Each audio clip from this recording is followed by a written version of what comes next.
Na halihó, kifosztottak. Másik Mészáros ház, ugye, ami a hivatalos, a bejegyzések szerint, a cégnyilvántartások szerint ez a főúti ház Felcsúton, ugye Mészáros Lőrinc, MKB tulajdonos, és ezen kívül pedig ugye a közvélekedés szerint Orbán Viktor strómanja, tehát ebben az esetben viszont a te pénzedből keres, vagy a te adományaidból keres minden órában 11 milliót, ha csak a ragasztó kell, akkor itt van Marika. Így. Ugye mint MKB tulajdonosnak jár a végrehajtások leállítását célzó felhívás, mert ugye az MKB bank is végrehajtja az ingatlanokat, jogtalan követelésekre építve, és hát természetesen a strómanság miatt pedig a ne lopj, ugye a Fidesszel együtt lopnak.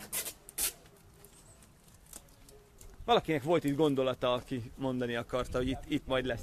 Igen, mindjárt Istvánnak jelezte, hogy itt mindenképpen szeretne pár szót mondani.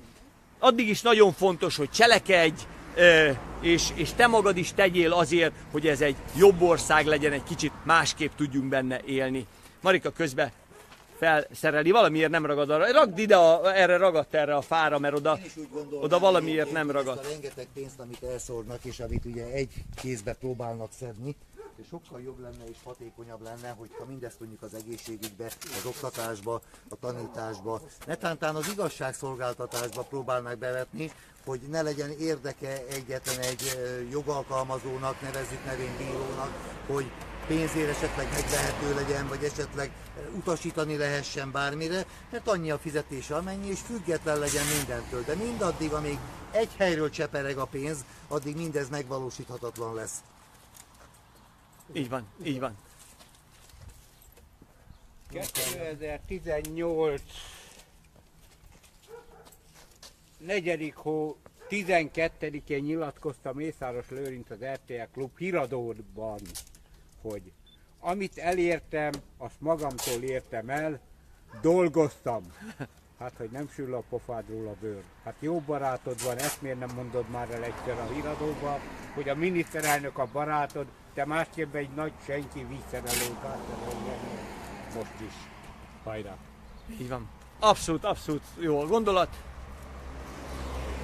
És akkor 60 puszta lesz a következő állomás, tehát ezt mindenkinek jelezzük, hogy a sárga virág az ott benne a postaládában. Tehát 60 puszta, Orbán uradalom, amihez egyébként Mészáros Lőrincnek is természetesen köze van, mert ugye az hivatalosan Orbán apjának, vagy cégé, ha jól emlékszem, de Mészáros Lőrinc bérli 10 évre, hogy gépeket tároljon ott, de mondjuk Orbán Viktor fiának a kutyája oda van bejelentve, tehát azért lássuk be, hogy itt azért nagyok az összefonódások, és a 60 pusztai uradalom környékén lefele is és fölfele is Mészáros és Lévai Anikó Orbán Viktor feleségének a földjei vannak, amiket ugye a helyiek szerint lezártak a földutakat, és már nem nagyon lehet átmenni földúton egyik faluból a másikba. Megfordítom a kamerát, hogy lássátok azt a bátor csapatot teljes terjedelmében, akik megint eljöttek, a kitartást, és azt, hogy mi nem hagyjuk magunkat, megyünk valóban tovább, egészen addig, amíg nem győzünk. Nagyon sok minden megoldani való van, ha neked is van kedved, akkor egész nyugodtan csatlakozhatsz, vagy csinálj egyedül valamit, tehát mi nem ragaszkodunk ahhoz, hogy velünk gyere, ezt egyedül is egész nyugodtan megteheted. Ami a legfontosabb, cselekedj, legyél győztes, és állj a bátrak közé, hajrá! Most megyünk tovább 60 pusztára. Így van.